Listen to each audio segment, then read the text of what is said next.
this psalm? Psalm 105 says, "Give thanks to the Lord, call on his name, proclaim his deeds among the peoples. Sing praises to him, tell about all his wondrous works.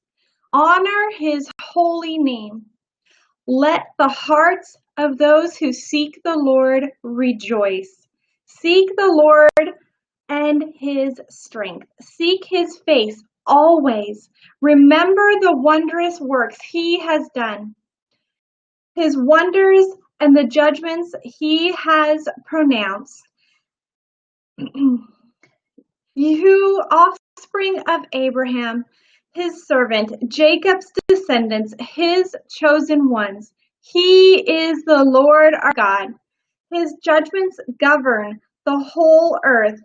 He remembers his covenant forever, the promise he ordained for 1,000 generations. The covenant he made with Abraham, swore to Isaac, and confirmed to Jacob as a decree, and to Israel as a permanent covenant. I will give the land of Canaan to you as your inherited portion.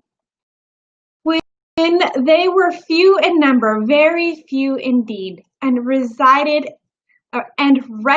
aliens in Canaan, wandering from nation to nation and from one kingdom to another, he allowed no one to oppress them. He rebuked kings on their behalf. Do not touch my anointed ones or harm my prophets. He called down famine against the land and destroyed the entire food supply. He had sent a man ahead of them, Joseph, who was sold as a slave. They hurt his feet with shackles. His neck was put in an iron collar until the time of his prediction came true. The word of the Lord tested him. The king sent for him and released him. The ruler of peoples set him free. He made him master of his household, ruler over all his possessions, binding his officials at will and instructing his elders. Then Israel went to Egypt. Jacob lived as an alien in the land of Ham. The Lord made his people very fruitful, and he made them more numerous than their foes, whose hearts turned to hate his people and to deal deceptively with his servants. He sent Moses, his servant, and Aaron, whom he had chosen.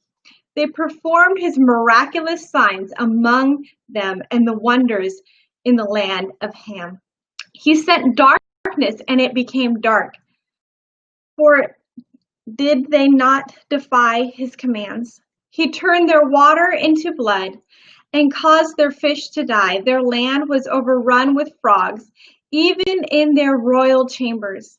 He spoke, and insects came, gnats throughout their country. He gave them hail for rain and lightning throughout their land. He struck their vines and fig trees of their territory. He spoke, and locusts came, young locusts without number. They devoured all the vegetation in their land and consumed the produce of the land. He struck the firstborn in their land and all their progeny. Then he brought Israel out with silver and gold, and no one among his tribes stumbled. Egypt was glad when they left, for dread of Israel had fallen on them. He spread a cloud as a covering and gave a fire to light up the night. And they asked, and he brought quail and satisfied them with bread from heaven. He opened a rock, and water gushed out. It flowed like a stream in the desert. For he remembered his holy promise to Abraham, his servant. He brought his people out with rejoicing, with shouts of joy. He gave them the land of the nations they inherited, what other people had worked for. All this happened happened so that they might keep his statutes and obey his instructions. Hallelujah. So Psalm 105 is a little bit long, but it has a lot of history that the psalmist is recanting for the people that are reading this psalm. The psalmist reminds us of many of the great things God had done in the history of Israel, and he calls the people to give thanks to the Lord.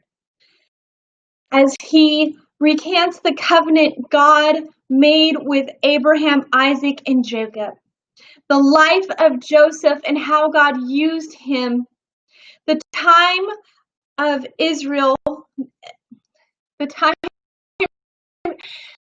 for slaves in Moses and Aaron, and how he brought the 10 plagues on the land and eventually he also remembers at the very end, if you listen, how Israel conquered the promised land, leadership of Joshua.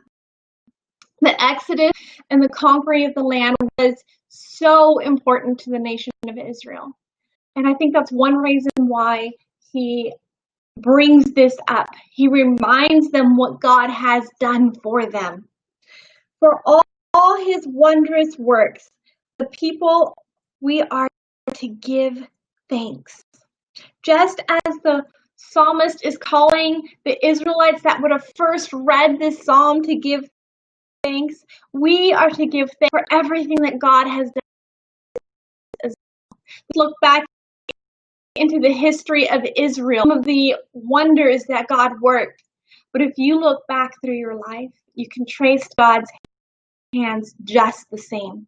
So just retrace your life. Think about the many things that have happened, and you will see the fingerprints of God there. Give thanks to him for what he has done. He is the Lord. Verses 3 and 4 jumped out at me. Let the hearts of those who seek the Lord rejoice. Seek the Lord and his strength. Seek his face always.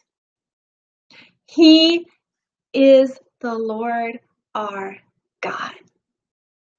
He worked the wonders of the Bible, and he works wonders today. He is the Lord.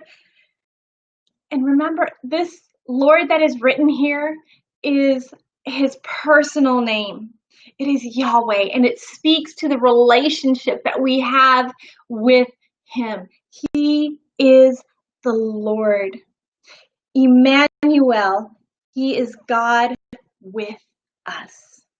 So let's keep our hearts seeking him, making sure we are thankful for all that he has done and is doing and will do as we believe in faith. That is what I pulled out of this psalm.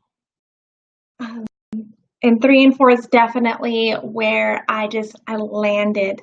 Let the hearts of those who seek the Lord rejoice. And that's what I want to be said of me.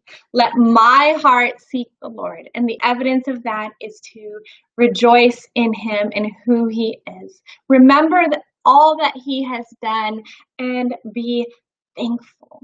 That is what I have for today. I will talk to you next time.